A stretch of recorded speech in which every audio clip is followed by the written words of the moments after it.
Shin and Me. My parents divorced when I was 6 years old. My mom was 24 and my father was 26. My mother became pregnant with me at a very young age. In a way, I was not a wanted child. After their divorce, my mother found another guy and my father another woman. Neither of them wanted the responsibility of taking care of me. "You guys are horrible," said my Uncle Shin. "Just go anywhere you want, but never come back to this boy. I will teach him love." And he took care of me from that day forward. This is how our life started, Uncle Shin and me. I was too young to understand how complicated the situation was, but I was so shocked when my parents suddenly disappeared and my uncle, who looked like a bear, suddenly stepped into the picture. I sort of knew that my parents didn't want me because they were always arguing and hitting me.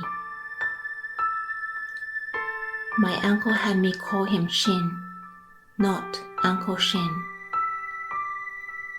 It was mostly due to his kind nature. He did not want to make it obvious that I didn't live with my parents.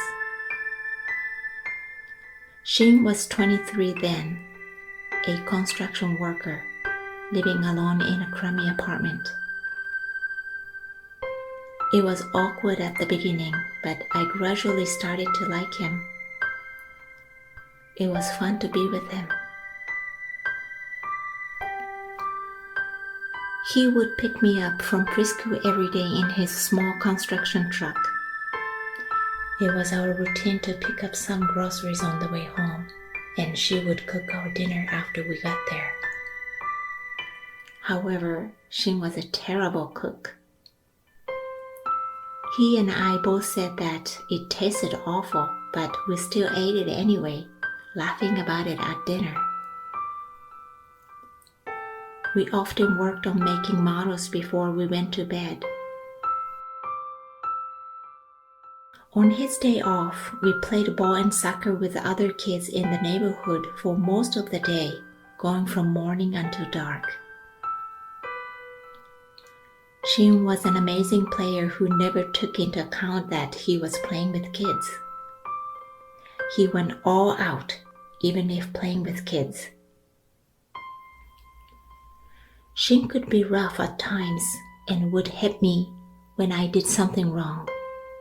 However, he praised me so much and rubbed my head hard whenever I did something good. Shin loved me and gave me a kindness and joy that made me forget why I was with him. He would always come to my elementary school on Parents' Day. He was standing among the mothers, wearing a suit, which looked slightly odd on him. He also made my bento lunch for my field trips, sacrificing some of his sleep time. I still laugh whenever I remember how Shin's curry had leaked out from my bento box once and made a mess in my backpack.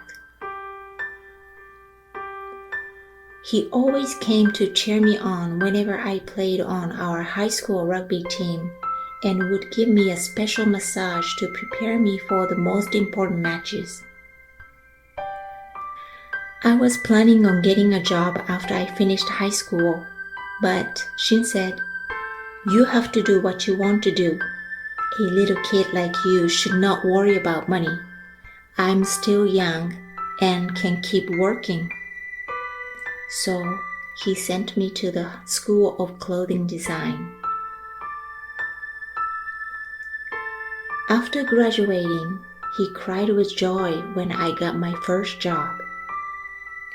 And I bought him a new suit with my first paycheck, which made him as happy as a kid who just got a new toy. Shin, I remember you wore that suit at your wedding. You made your wife wait such a long time because of me. You should have gotten married sooner without worrying about me. I was wishing for your complete happiness with your new wife. God never existed for me. Shin suddenly collapsed at work and was taken to the hospital right away. He stayed there for 2 weeks and then underwent an operation. 1 month later, he passed away. It was so sudden and unexpected. I'll never get over how quickly he went and how much he had meant to me. When Shin was unconscious, facing death, I screamed out, "Dad!" which surprised me when I said it. I repeated it many times, "Dad, Dad, Dad, Dad." When Shin collapsed, I didn't cry, but now I could not stop bawling, calling him Dad. The word kept tumbling out of my mouth. Just before he died, Shin opened his eyes slightly and very slowly, with his arm shaking, he rubbed my head. His hand was like a dead branch, not like it used to be, but it was also warm, more than anyone else's. He closed his eyes slowly and stopped moving. He never opened them again. Shin, I got married to the girl who I introduced you to at the hospital. We have a baby boy and named him Shin. I wanted you to hold him. I wanted you to hug him. Dad, Dad, Dad, my dad, my dad. It's the anniversary of your passing today. Many years have passed already, but tears still come to my eyes. I can no longer remember the faces of my birth parents. Shin, I'm not sure if you really heard me call you Dad, since I called you that only once in person, but it was okay, right? You are my father and you are my mother, even though we are not related by blood. If I live another life, I want to come back as your son. And I'd like you to rub my head many times. Dad, I want to see you again. I miss you.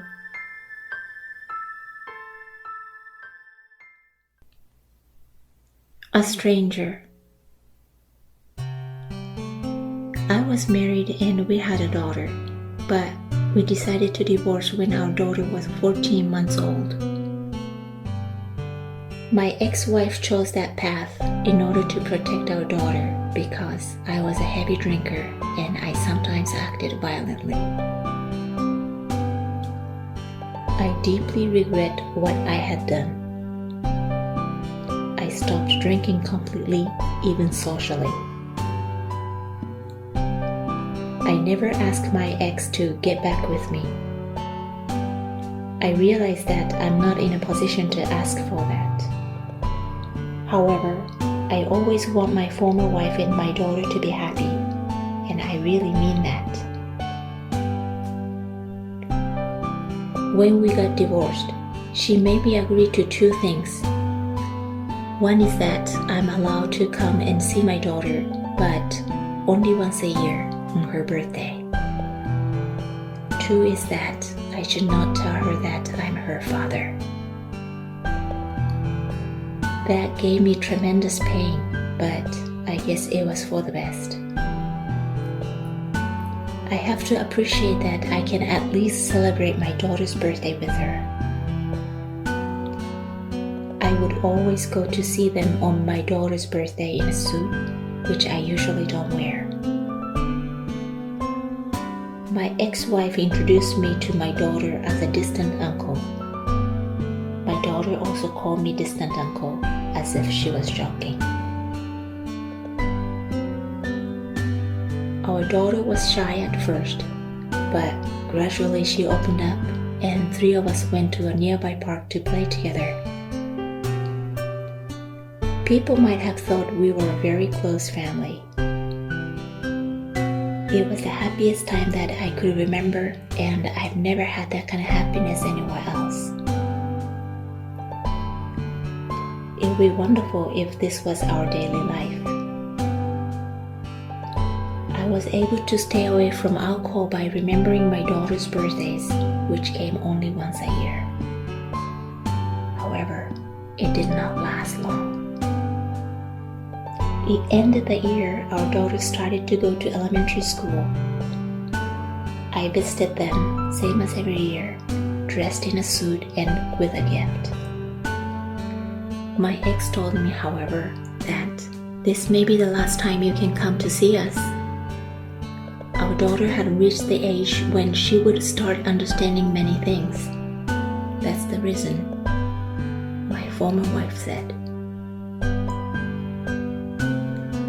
I knew it. Something new had been occurring. My daughter would have some friends who would want to celebrate her birthday with her. My ex might have been thinking of marrying another guy. It seems that the stranger should not be in the picture any longer. I was the only one who was stuck in the past. I was seriously believing that the day would come when they would call me dad again by repeating our birthday routine like a close family would do. It was stupid of me to think along those lines. Even though I had desperately hoped that we could get back together, I now see that once a thing breaks up, it never comes back. I realized that was the reality of our situation. Hey stranger, we don't go out today? Well, I have to go today. Oh, that's too bad. This is the best for them. Sorry, take care. I closed my eyes tightly, burning my daughter's face into my memory waving at me. Bye. Since then, I have not seen either of them again. However, I kept on sending my daughter a gift every year on her birthday. A pencil case, a book. No big deal, but I mailed them without writing who it's from. I was not even sure if my ex-wife was giving them to my daughter. My daughter's birthday was the only oasis of happiness that I could look forward to. Still, I was thinking about stopping sending her birthday gifts altogether when she starts going to junior high school. For my daughter, I'm just a stranger. It's going to be a problem for my daughter to keep on receiving gifts every year from me. My daughter has her own future to think about. I have to take another route. I decided to end it by sending her a final gift, an English dictionary. I sincerely wish my daughter the greatest happiness. 1 month later, I received a small package in the mail at my apartment. There was no sender's name on the package. When I opened it, I found a light blue tie-pin along with a card. When I opened the card, I found cutely drawn words row by row, which I had never seen before. Thank you always for your nice gifts. I wanted to give you something too, but I never knew when your birthday was. So that is why I'm sending it to you today anyway. I hope you like it. From your stranger girl. I was so confused. I could not think for a while, but soon tears filled my eyes and then I wept loudly. I had glanced at the calendar and now realized that it was the third Sunday in June, Father's Day. Thank you for watching. Please subscribe.